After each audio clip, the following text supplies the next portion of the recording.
Hey everybody, this is SoCal Mike, founder of GameGavel.com, the video gaming auction site. And I wanted to show you guys something that's really cool. I don't know if some of you guys are aware of this or not, but there are video arcade auctions that happen all around the country. They're usually in major metropolitan areas. They usually happen more than once a year, usually. And here in Los Angeles, we're pretty much guaranteed a video game auction about every 6 to 8 months, it seems like. And what happens is you basically get a whole bunch of people bringing a whole bunch of games into like a big open warehouse of some sort. And there's a company called SuperAuctions.com that right now is, I think, probably the biggest arcade game auction house in the country. They're actually based out of Southern California, but they'll travel all over the country and basically hold these arcade game auctions. Now, the really great thing about these arcade game auctions, as you can see in the video right now, is there's just a wide selection of different types of arcade games for sale. And we're talking games from the mid to late 70s, the classic, really classic stuff, right in through kind of the neo-classics, the 80s and early 90s stuff. And you're even getting into some more of the late 90s games as well. So pretty much any of you guys that are listening to this have probably grown up on lots of the games that you're going to see when you attend one of these auctions. Now, as of the last couple of years, the auctions have really turned into a buyer's market, meaning, there's just plenty of things to bid on, and they're going for really low prices. And I don't know if that's a good thing or a bad thing. I mean, it's kind of sad to see kind of the state of the arcade today. And the arcade games really have been devalued tremendously over the last couple of years. I mean, games that used to sell for $500 or $600 are now selling for $200 to $300. So it's a great time to be buying arcade games. It's not a great time to be selling arcade games, and unfortunately for a lot of us, we buy and sell. So it's a double-edged sword. But this particular auction this Saturday morning was in Compton. Of course, we were all dodging gun bullets and police cars and everything else, coming to this place. Just joking, it really isn't quite as bad as you might think.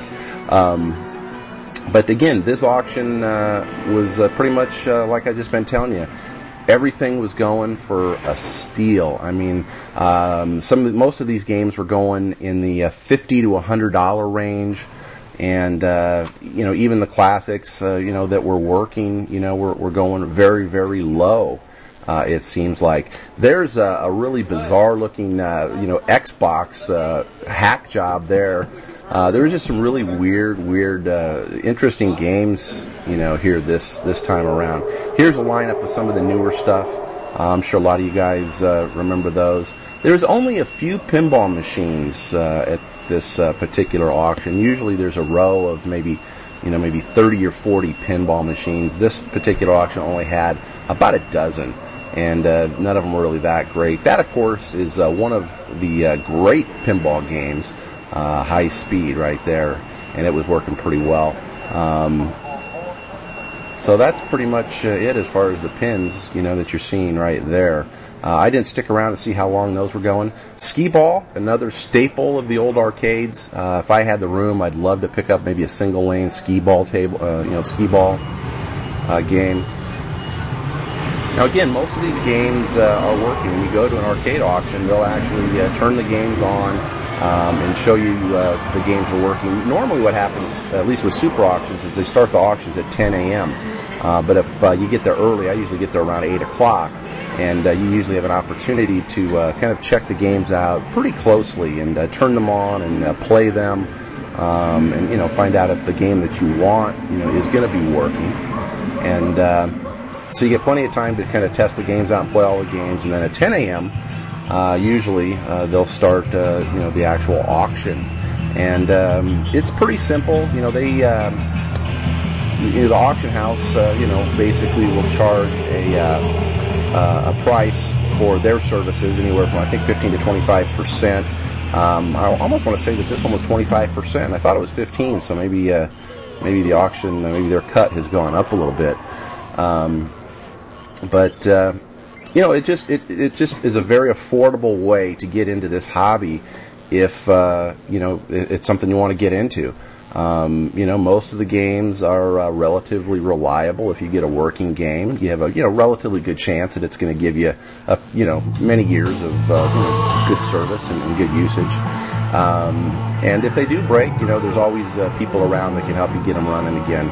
Other hobbyists and collectors and whatnot are usually the best people to hook up with, and they all kind of help each other out. So it's just a really great hobby, and it just gets you back to some of these games that you grew up with. That when you were little, you were popping the quarters in left and right, and now you have the opportunity to have these in your house. And I've got about 11 or 12 games in my home arcade, and it's just a blast. It's just such a cool thing to have. And when you have people over, it's just they can't believe that you've got all these arcade games. They think you're rich or something. But again, the fact of the matter is these games go for so cheap these days that you really can get in to the games pretty inexpensively. So anyway, that's going to wrap up my little talk about video arcade auctions. If you have one coming up in your neck of the woods, you definitely want to attend and check it out.